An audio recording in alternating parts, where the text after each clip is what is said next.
This is Bloomberg Businessweek Daily, reporting from the magazine that helps global leaders stay ahead, with insight on the people, companies, and trends shaping today's complex economy, plus global business, finance, and tech news as it happens. Bloomberg Businessweek Daily with Carol Massar and Tim Stenovec, live on Bloomberg Radio, television, YouTube, and Bloomberg Originals.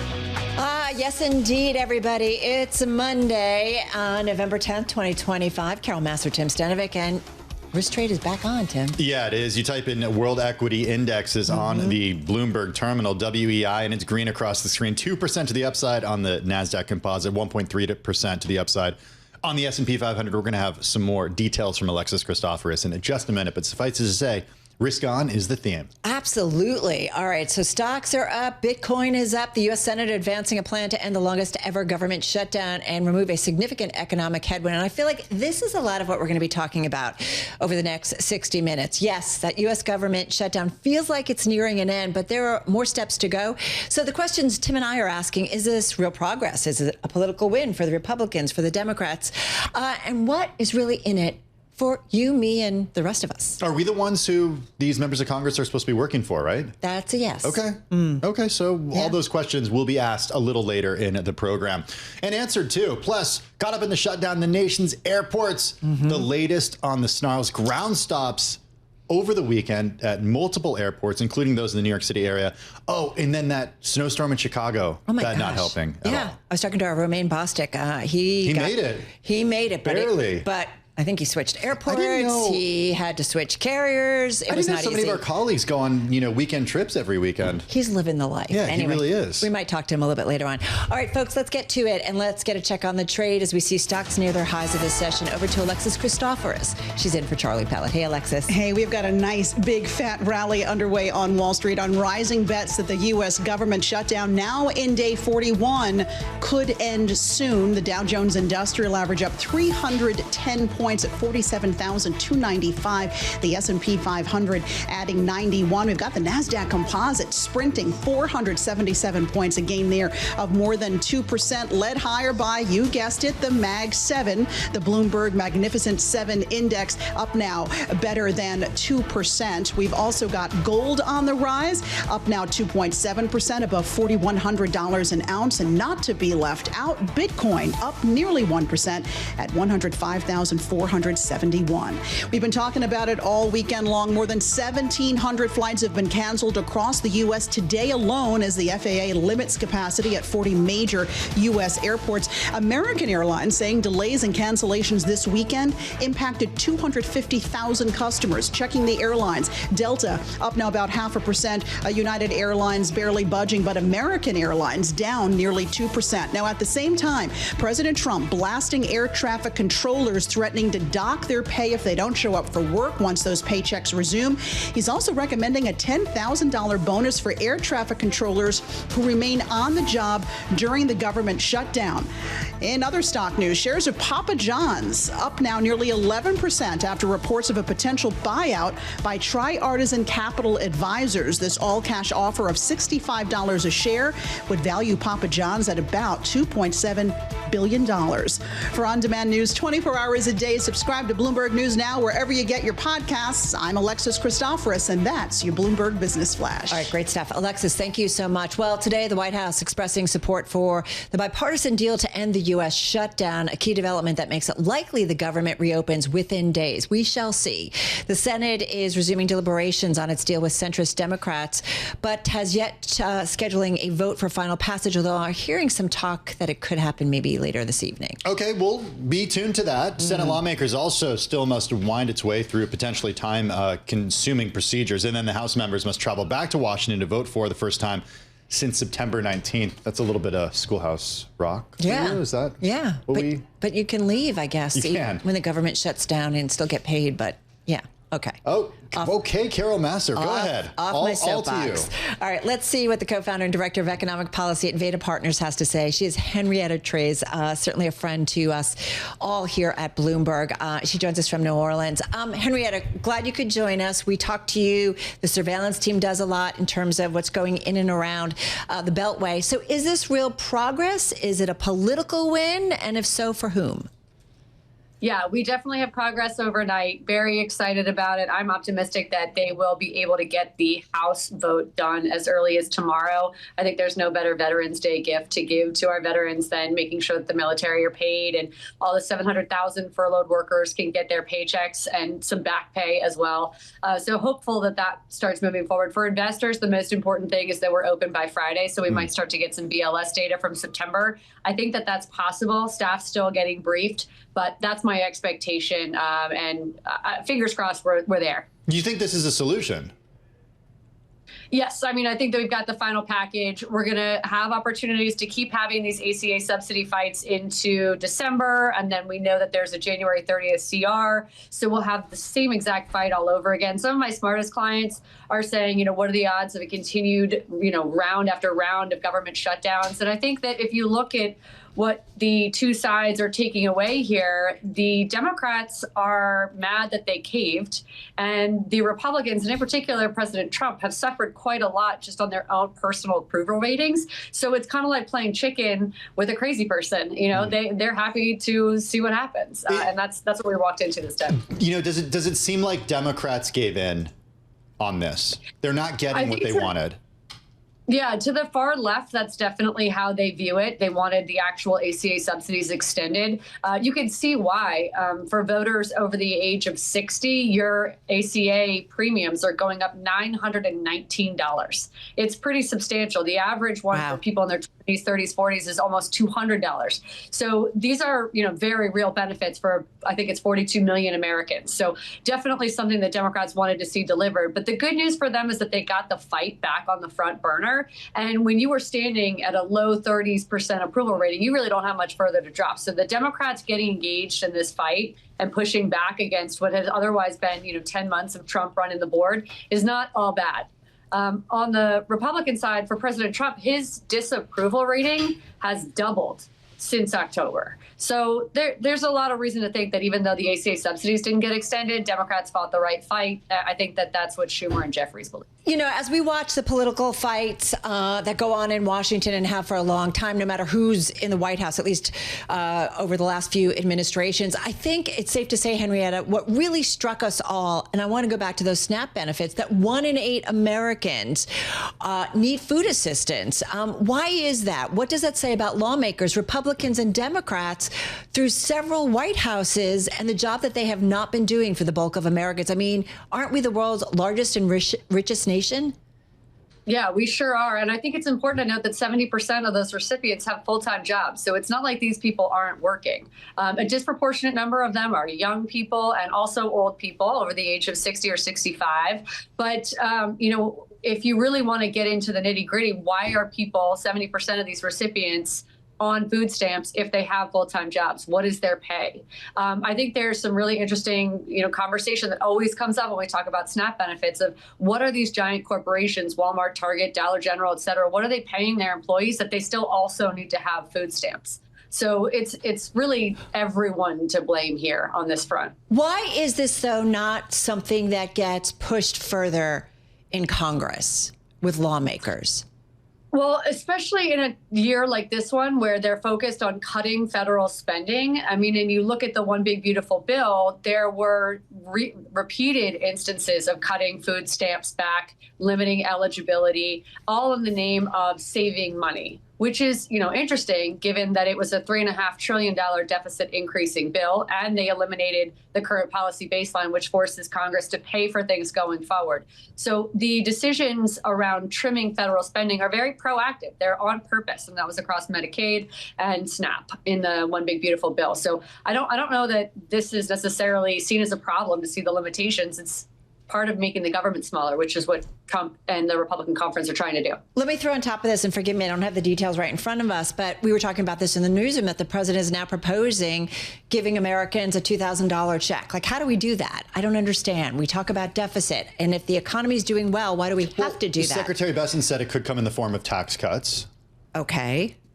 But the president also saying today that any extra would go down to pay the debt. And that's exactly the problem. There is no extra. So the trade deficit, the tariffs is my bread and butter. And I would just say the following. When we did the CARES Act under President Trump's first term at the height of the pandemic, we sent out rebate checks. The president was very happy to send those checks out. They were very popular. They cost $292 billion. The tariffs have thus far this year for IEEPA brought in $89 billion.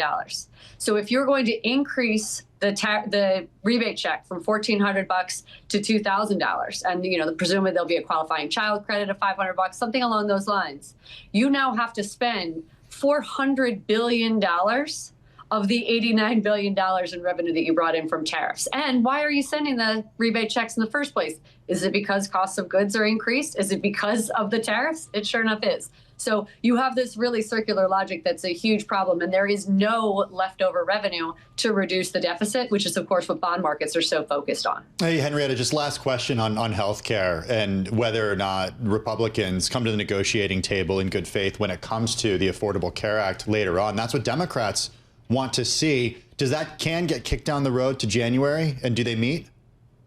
I've gotten that question a lot this afternoon from clients. I think yes. When I speak with Republican staff, they say that it's going to take 2 or 3 weeks to hammer out any kind of an agreement on income cap levels, on the Hyde amendments related to abortion, on the phase-in and the duration of any ACA subsidies. I think it's a bridge too far to ask this extremely acrimonious Congress to come together in the 12 legislative days they have before the end of the year to get a solution. I think it's much more realistic that they need a deadline, and so January 30th, that January time horizon, is probably going to be more intense around the ACA subsidies getting extended or not. All right. So, Love, thank you so much. Henrietta, co-founder and director of economic policy at Veda Partners. Henrietta Treyz joining us from New Orleans. All right. That's the latest, Tim, on the U.S. government shutdown. And expectations that we're nearing an end has definitely put the risk on trade on Wall Street. Yeah, traders rush into the riskiest corners of the market. Stocks climbing alongside Bitcoin as the U.S. Senate advanced a plan to end the longest ever government shutdown. Also removes significant economic headwind. Bonds edge lower. We've got a great guest back with us. Alli McCartney is Managing Director of Wealth Management and Private Wealth Advisor with Alignment Partners at UBS. She's got more than $1 billion in assets under management. She joins us here in the Bloomberg Businessweek studio. The risk on trade today, sustainable? I mean, it seems like we're seeing the riskiest corners of the market get a bid.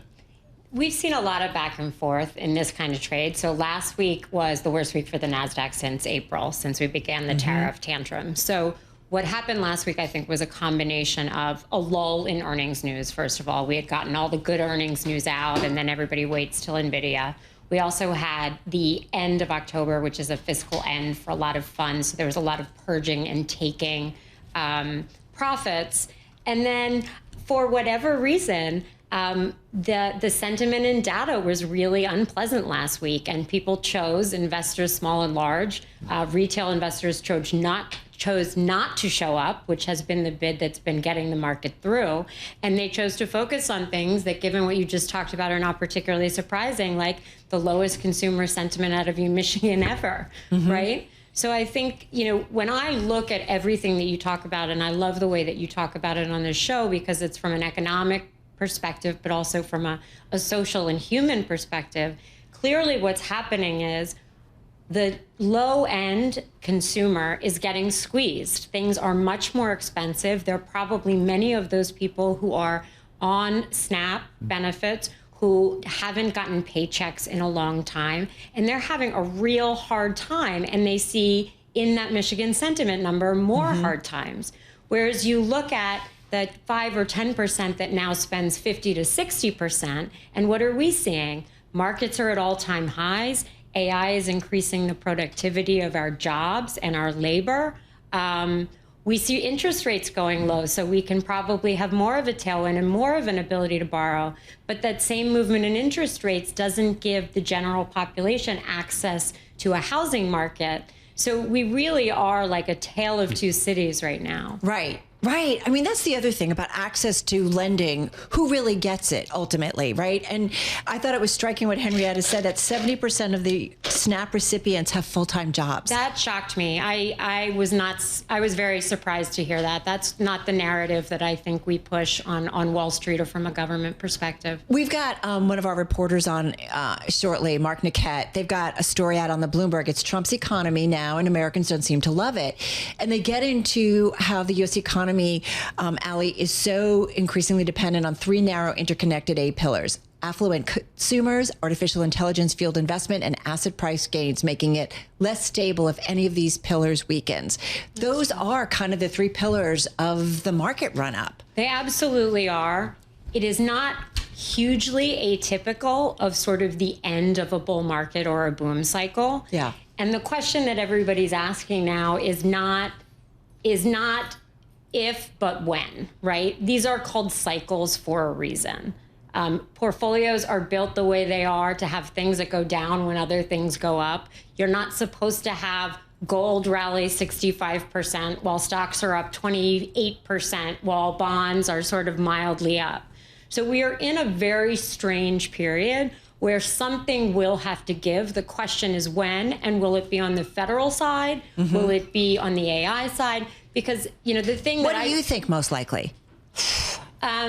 The federal side is interesting to me because the AI side, I see that there is a concern and an issue around circularity of investments, circularity of hyperscalers, circularity of financing. But I also see and believe that this is transformative and catalytical, like the steam engine was, like telecom, like electrification of the grid.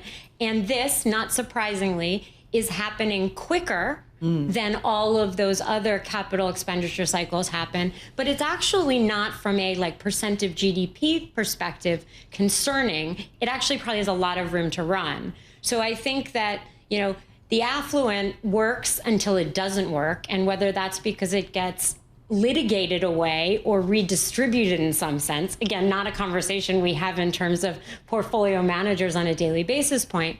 But what all this means to me is that every day I have to wake up and ask myself three questions with everything I own. Is it time to buy it? Is it time to sell it? Or do I not yet have enough information to make a different decision? And the truth has been that there have been times in the last year, for example, where the answer has been sell a little, or the answer has been buy a little more, or the answer is I need to wait to see what happens with tariff negotiations. But nothing that happened last week in that sort of purge or today in Monday's excitement makes me change any of those three issues. So you're not buying, you're not selling, you're waiting for more info? We're waiting for more info. The one thing we are taking advantages is given all of the massive uncertainty, long-term, short-term, Wall Street, DC, I'm still happy to buy gold, palladium, silver. Though there's more gold buying this year than we've seen since 2011. It's catalyzed by distrust in the U.S. government, concern about national treasuries, full stop, alienation from the U.S., declining dollar. All of those things are going to continue. And when you look at the other precious metals, they have a lot of the same catalysts, but also with a real demand against a supply constraint. So those are interesting to me. And then to the extent we can get into some of those mega caps or into some financial names at lower prices, those are interesting given all the tailwinds behind them. You tie it all together, as always. Thank you so much. Really appreciate it. Alli McCartney, Managing Director of Wealth Management and Private Wealth Advisor with Alignment Partners over at UBS. Some headlines. Yeah, a couple headlines. Parker Hannifin is said to be in talks to acquire Filtration Group. Also, looking at Apple shares right now, they dipped lower on this headline, but now still up. Apple delays the release of the next iPhone Air. This according to the information. All right, we'll keep tracking that on this Monday. Hey, coming up, the U.S. economy that still includes airline snarls and a U.S. economy that many Americans don't like. We just touched on it with Alli. We're going to dig a little bit deeper. It's all coming ahead on Bloomberg Businessweek Daily. Don't go anywhere. We're just getting started on this Monday. This is Bloomberg. 6:21 on Wall Street. I'm Alexis Christoforous. Stocks are climbing on bets the longest government shutdown in U.S. history is nearing an end. The Dow Jones Industrial Average up 325 points at 47,309. The S&P 500 up about 95. The NASDAQ Composite powering ahead nearly 500 points, now at 23,500. Even the Russell 2000 along for the ride today, up about 1 1/3%. We've got Bitcoin higher as well, up now about 1% above $105,000. We've also got gold rallying 2.7%, now above $4,100 an ounce. Apple is reportedly delaying the release of next year's version of the iPhone Air. That's its thinnest smartphone. That's after the first model sold below expectations. All this according to the information. Shares of Apple up 0.3%. Another top exec jumping ship at Tesla. This time it's the head of the EV maker's Cybertruck division. The resignation follows a string of executive exits at Tesla, which is struggling with lukewarm demand and the loss of those key tax credits for buyers. Shares of Tesla, though, up 3.8%. The tether-backed video sharing platform Rumble is going to buy the AI infrastructure company Northern Data in a deal worth up to $970 million. Shares of Rumble up 9.5%. And Burger King has struck a joint venture deal with a private equity firm to help double its presence in China, and that means shares of its parent company Restaurant Brands International up now about 1.5%. For on-demand news 24 hours a day, subscribe to Bloomberg News Now wherever you get your podcasts. I'm Alexis Christoforous. That's your Bloomberg Business Flash.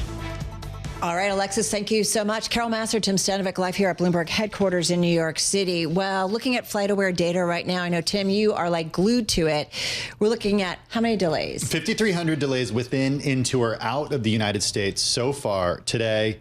Cancellations, Carol? Close to 1,900. That's just within, into, or out of the U.S. Yeah, and we've got snow in Chicago, so that's one of the busiest U.S. aviation hubs. The situation just getting worse when it comes to air travelers as those government-mandated restrictions on flights enter a fourth day. We know we just talked about nearing perhaps the shutdown, U.S. government shutdown ending, but we're not there yet. And we did have American Airlines coming out, and the COO in a statement saying they expect continued cancellations and delays, saying about 250,000 customers are impacted, and they're making reductions for future dates. They note their combined operations are over 57,000 minutes of delay. If you had a delay, you count those minutes, and getting out 10 minutes earlier or 10 or 15 or 20 or 60 minutes later, it's a difference. It certainly is, especially on a Monday going into a work week. With an update, Bloomberg News chief correspondent for global aviation, Phillip, joins us here in our Bloomberg Businessweek studio.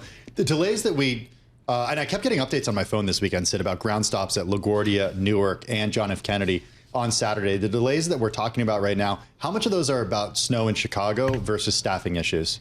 It's a combination. So we've seen, obviously, Chicago has been really affected by this. I mean, 25% of flights into and out of Chicago are about delayed, and 15% are canceled. So it is pretty bad in Chicago, and that's sort of snow. But we also have sort of issues across the U.S. air system. And that's largely on account of the cancellations that are in effect at the moment, as well as the air traffic control shortages that are causing ground stops and delays. So it's a couple of issues that are sort of lining up, and that's sort of having an impact on aviation. And that's sort of this weekend was actually really bad for aviation in terms of cancellations. There were more than 10%, and that's because of the weather and other things. But right. we are seeing this sort of issue continuing as long as this air traffic control shortage continues. And you know, it's interesting. I went and looked at airline stocks as it seemed like we were maybe making progress to the government shutdown ending. We know that there are steps to go before that happens. But I looked at the S&P Super Composite Airline Index. There are about 9 members. 7 are still down on the day. I mean, what does it take, though, for ultimately this to clear out? It's not like the government reopens and, whew, everything's fixed, is it? Exactly. I mean, that's the other issue, the fact that one, is going to take a while for the airlines to ramp back up to their services. They're going to have to get sentiment as well, because, I mean, this shutdown and this restriction has had impact on sentiment for flyers. Would you book a flight? I'm holding off. We got to go somewhere on Thursday night, and I don't know how I'm going to get there. Maybe I'll drive. I'm flying tomorrow, so let's hope that goes off well. But it is something that on people's minds. I mean, I've had people texting me who I haven't spoken to in years asking me, should I get onto a plane? Should I buy a ticket for Thanksgiving? And the simple answer is you don't really know, but there will be an impact. There will be some sort of airlines will be able to ramp back up depending on when the shutdown ends and when they can actually get back to staffing levels. Well, speaking of staffing, the president weighed in a post on social media earlier today. He said that all air traffic controllers must get back to work now. Anyone who doesn't will be substantially docked. He said that he will be recommending a bonus of $10,000 per person for distinguished service to our country for those who did not take time off during this time. That's not the part that got my attention. The part that got my attention was, if you want to leave service in the near future, please do not hesitate to do so. You will be quickly replaced by true patriots who will do a better job on the brand new state-of-the-art equipment. The replacement very quickly, the government has been trying to get air traffic controllers for years. This is a job that is very tough for the government to fill. Absolutely. I mean, it takes years to train air traffic controllers. So it's not just about losing staff who are qualified and capable of training for actually manning these skies. You also have the training of air traffic controllers, and they are in the midst of ramping up hiring, but it is a slow process, and you need those instructors to be, the air traffic controllers to be well qualified and ready to handle the airspace. So it isn't quite as simple as replacing someone who is not willing to work. So it will take a long time for ramping up air traffic controller staffing. I mean, remember, we were already facing air traffic controller shortages. And we had that sort of outage in Newark. We had multiple issues with staffing. So it's not going to be as easy as replacing people with whoever they want to. Yeah, we've done some great reporting here at Bloomberg about what it takes. You've been on that reporting about what it takes in terms of, taking on those jobs, being trained for those jobs, and the stress there, and, the crises that air traffic controllers often have to deal with. It's not an easy situation. All right, Sid, thank you so much. My guess is we will still continue to come out to you over the next couple of days. Yeah, if his flight's canceled tomorrow, then you're stuck here with He's us. around. He's available. Bloomberg News Chief Correspondent Global Aviation, Sid Phillip, joining us here in studio. Hey, we're going to stay on the economy and the factors impacting it, because certainly the airline shutdown will have an impact on the economy, even if it's short term. We want to get to this as we heard from Fed Bank of St. Louis President Alberto Musalem. He expects the U.S. economy to bounce back strongly early next year, underscoring the need for officials to approach additional interest rate cuts very carefully. He spoke with Bloomberg's Mike McKee and BTV's Open Interest. It's very important that we tread with caution here. I think there is limited room to ease policy further without policy becoming overly accommodative. All right, that is Fed Bank of St. Louis President Alberto Musalem earlier on Bloomberg with our own Michael McKee. Hey, the Biden economy, the Trump economy, some may debate what's what, but the calendar says the longest government shutdown in the U.S. is happening during President Trump's second term, following the second longest shutdown, which happened during President Trump's first term. And that shutdown is creating a dearth of U.S. economic data at a time when the Fed's dual mandate is being tested once again. And as Bloomberg's Mark Niquette and Lauren Dzenski report, President Trump has been back in office long enough for Americans to expect at least glimmerings of the economic golden age that he promised when he was on the campaign trail. Instead, warning signals are flashing. So with more on the economy Americans don't seem to love, we turn it over to Mark Niquette. He is Bloomberg News Real Economy team reporter who's out there in Columbus, Ohio. Mark, this economy, we don't have a lot of data on it. We've listened to CEOs on earnings call, and we all know, we talk about this a lot, that not all Americans are experiencing the same U.S. economy, hence the K-shaped economy. What did you guys find out when it comes to the U.S. economy and how Americans really feel about it? Like we said in our piece, there's kind of warning signs about it. We have, certainly good signs of economic growth, for example, but it's kind of being driven by AI-related investment. Like you said, we're seeing strong consumer spending. But a lot of that's being driven by wealthier households who have benefited from the stock market rally, and lower income folks are not benefiting as much and certainly pulling back on their spending. And ultimately, we just saw that, the U.S. economy seems to be working for some voters, but not for others. And certainly we're seeing that reflected in the consumer sentiment data that shows low confidence in the direction of the economy, and even political surveys that suggest that, President Trump's approval rating and his handling of the economy has kind of declined since he's been in office. Well, you and the team also out with some Harris poll data for Bloomberg, and I'm wondering what it found, whether or not the U.S. economy is working for respondents under President Trump. And we kind of saw the dichotomy in that polling as well. We saw overall that a majority of adults don't think the U.S. economy is working for them, but we saw higher income folks, folks making $100,000 a year and more, thinking that the economy is working for them, or certainly more people who have money think the economy is working for them than people who are lower income. So again, sort of the K-shaped economy where, if you're at the upper spur of the K, things are great and you're doing well. But if you're in the lower spur of the K, you don't have as favorable a view of the economy. Yeah, we've got a chart up there right now. And the question is the U.S. economy working for you under President Trump? And for those who are listening on radio, it's split into colors, yellow, red, purple. And is the U.S. economy working for you? Those who are making a lot more money, higher income, the majority, the red, are saying, reduced. The top line is for those not making a ton of money. So that red is showing predominantly, no, not working. And you go to the bottom line, and that's incomes over 100,000. And you can see in yellow, which represents yes, that they are saying that it is working better. What about when you go Democrats, Republicans versus independents? Yeah, it's kind of what you would expect. The Republicans tend to think the economy is working for them more, or at least they support the president's policies and think the president's policies are working and helping the economy.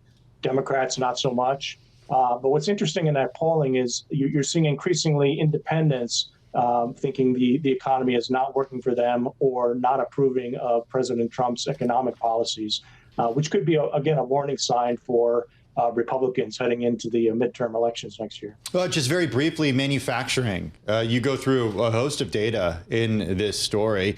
Manufacturing and the resurgence that the president talked about on the campaign trail, is that materializing? Not in the data so far. We haven't had jobs data since August, but what the data we had up until then showed that manufacturing had lost jobs for the last 4 months, about 42,000 jobs, which is the longest losing streak since the pandemic. The Institute for Supply Management's index of manufacturing has been in contraction for 8 straight months. So this manufacturing renaissance that the president has talked about and promised has not materialized. In fact, it's going the other direction, where manufacturers in particular are kind of paralyzed by Trump's tariffs and not willing to move forward with investments and hiring, even if they're incentivized to do so from the one big, beautiful bill that was passed in July. I have to say, one of the things I love, and we talked about it earlier this hour, just moments ago, Mark, is how you talk about these 3 narrow interconnected A pillars: affluent consumers, artificial intelligence, field investment, and asset price gains, which has really been supporting the U.S. economy. But if any of them weaken, we know that there could be problems. And we certainly saw signs of this, questions of what is going on with AI and whether that continues. That has certainly weighed on the trade last week. Mark Niquette, Bloomberg News Real Economy team reporter, thank you so much. This is Bloomberg.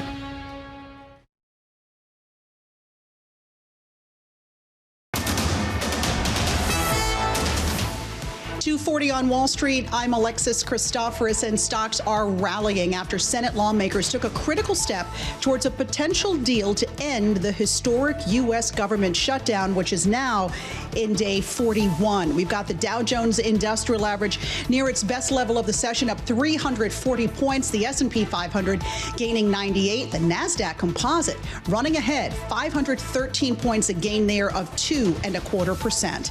Brian Daboll is reportedly out as head coach of the New York Giants midway through his 4th season with the team. That's after another meltdown this weekend when the Giants blew a late lead against the Chicago Bears to lose 24-20, bringing their record for the season to 2-8. Offensive coordinator Mike Kafka has been named interim coach.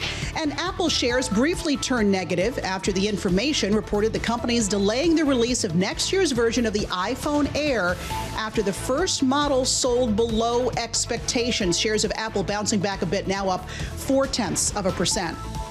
And Coinbase Global plans to launch a platform that will allow select groups of investors early access to new cryptocurrencies before those tokens are made available for trading on its main exchange. Shares of Coinbase Global rallying 4%. Once again, stocks higher across the board. The NASDAQ up 518 points. For on-demand news 24 hours a day, subscribe to Bloomberg News Now wherever you get your podcasts. I'm Alexis Christoforous, and that's your Bloomberg Business Flash. 2-8, man, that is just painful for the Giants. Oh, I'm just saying. Yeah, I know when to keep my mouth shut. I know. Why? Well, okay.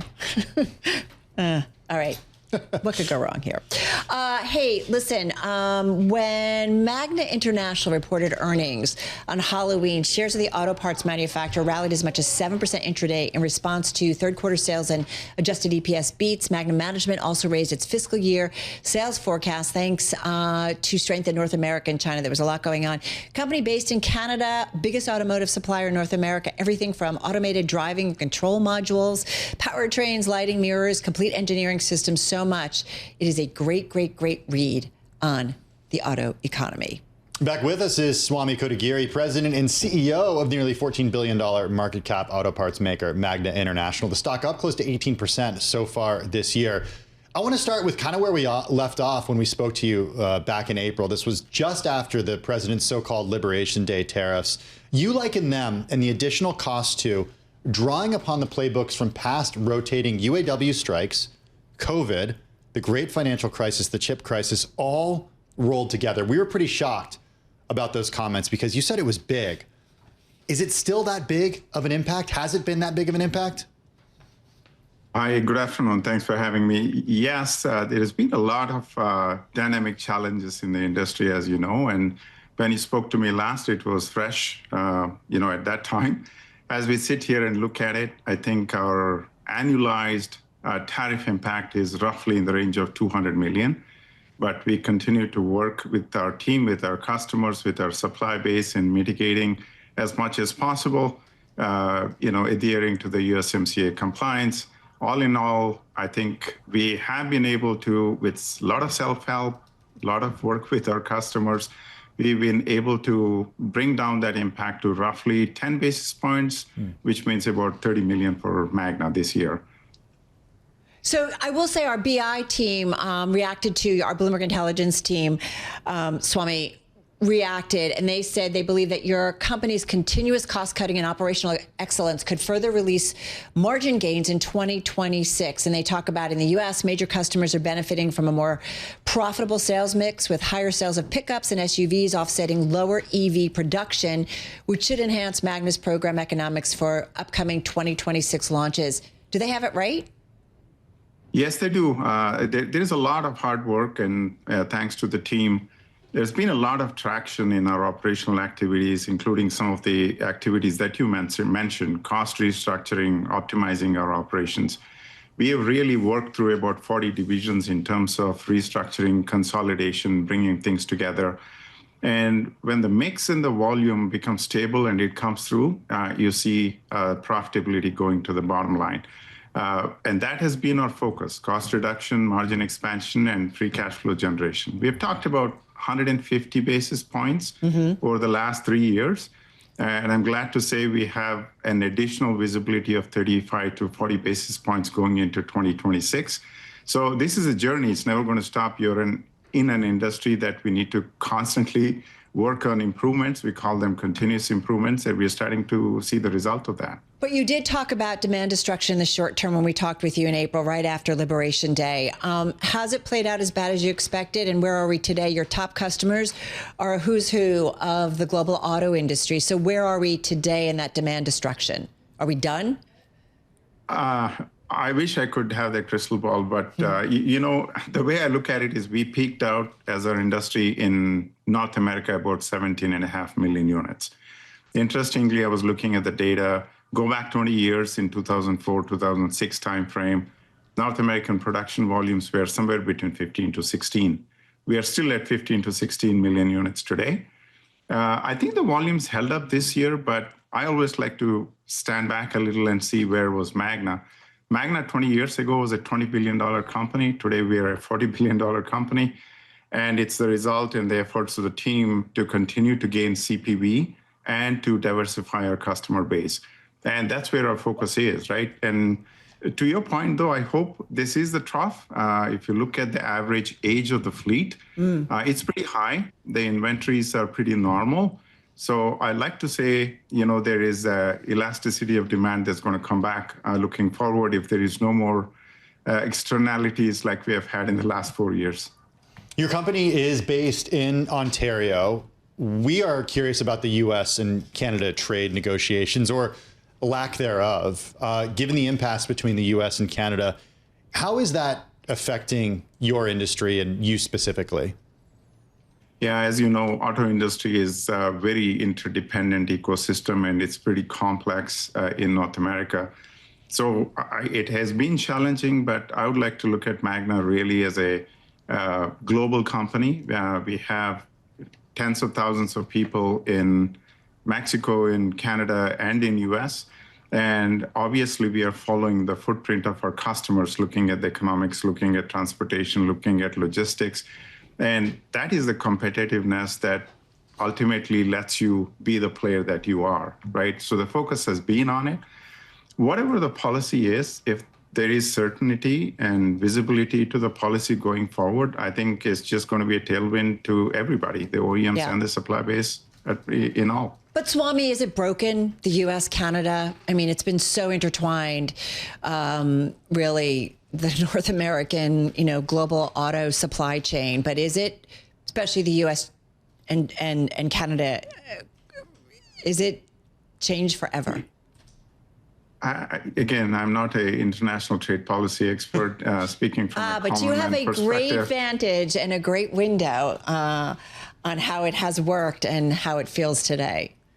It's definitely been strained, right? There is no question about that. But I've lived in this industry for 26 years, and what we're talking today is going to impact maybe 27 or 28. So we're always looking at what we're doing today impacts 3 or 4 years down the road. What we're doing today has been planned and decided 3 or 4 years ago. So I tend to think a little bit in longer cycles. I'm still hopeful that the policy is going to get to a point where it's mutually beneficial to everyone. The president in the past, the president of the U.S., has talked about his back and forth in his conversations with executives at North American auto companies. Have you had conversations with the president or his team? We have had, obviously, a seat at the table in being able to communicate facts, their possible impacts, the challenges of the industry, and what could benefit. I always say we are able to give an opinion, one of the opinions. I hope it's a dot on the chart. And definitely we have talked to all 3 regions, right? Expressing what is the jobs that we have, what is the investments that we've made, and how it could impact, right? Definitely that is the conversation that's always ongoing. All right, we're going to continue our conversation with Swamy Kotagiri. He is Chief Executive Officer of Magna International, joining us on this Monday. We're going to talk about the EV market. Curious to see his view on that and how it might be shifting some of their strategy and what they are seeing in terms of demand. That when Bloomberg Businessweek continues on this Monday. I'm looking at the equity market right now. Risk on day continues. The S&P 500 up 1.5%. The NASDAQ Composite up 2.3%. The Dow up 0.8%. More with Swamy Kotagiri of Magna International when we come back.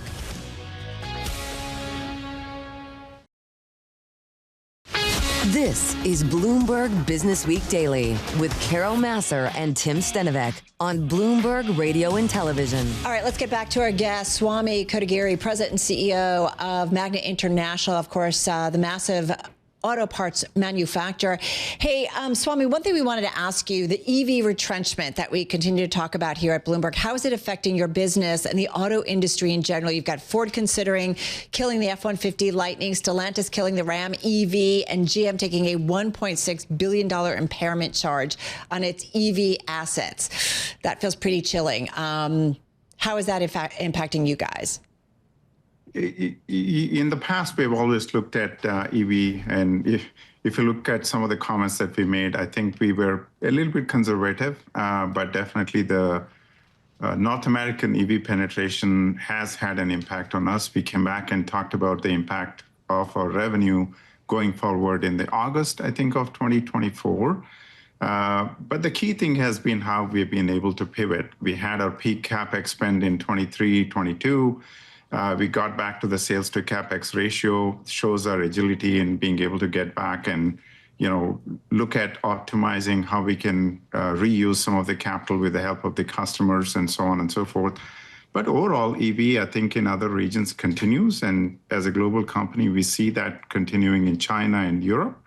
But when it does come back, and we still believe EV is a secular trend, the take rate is very different than what we all expected a couple of years ago.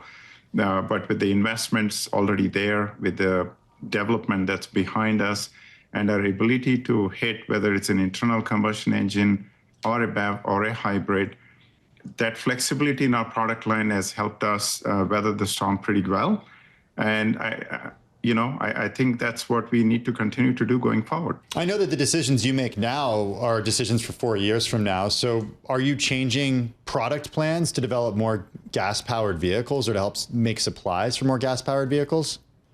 Yes, Tim. I think we have had a lot of content in, obviously, the internal combustion engine platforms, right? And as some of these programs are delayed or pushed out, we continue to get leverage on the existing programs and we continue to win. The other thing to note is a lot of our products, almost 80% of our product is propulsion agnostic. That means whether I make a mirror or a door or a structure or a seat, we'll make it for whatever propulsion it is, right?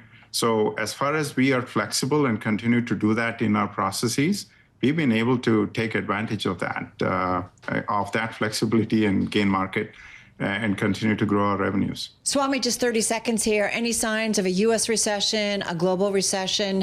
What's the word that you would use to describe the marketplace right now? Just quickly. Yeah, I think there is signs of stress, I would say, and obviously that puts us all on a cautionary foot. But like I said, from our auto industry, the inventories seem normal. The average age of the fleet is pretty high, so we are looking for auto demand not to be impacted that much, but we still remain very cautious. Gotta say, I need a new car pretty soon, so my car's over 10 years one old. from Matt Miller. I know, yeah, he's got a bunch. Hey, Swamy, we always appreciate when you carve out some time for Tim and me and the Bloomberg Businessweek Daily team. Swamy Kotagiri, he is Chief Executive Officer of Magna International, joining us from Troy, Michigan on this Monday. Thanks again. I'm Tim Stenovec along with Carol Massar. Let's take a look at some stocks on the move today. With us is Bloomberg News equities reporter and deputy team leader for U.S. equities, Carmen Reinicke. NVIDIA is on your radar. Yeah, NVIDIA shares are on a tear today. Right now, the stock is up about 5.3% in intraday trading. It's the largest point contributor to the S&P 500 right now. I think it's up about 28 points on that index. We're really seeing all of the AI names, though, and risk-on assets really bouncing back after last week. So NVIDIA last week fell more than 7%. It had its worst week since mid-April.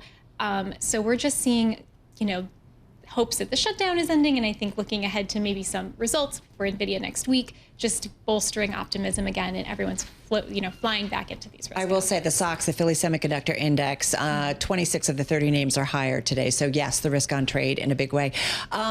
Big Pharma in the news again. Yeah, for sure. So shares of Eli Lilly, which is ticker LLY, are up 4.8% right now. They're on track for a record high close. So basically, Leerink Partners upgraded the company to outperform from market perform.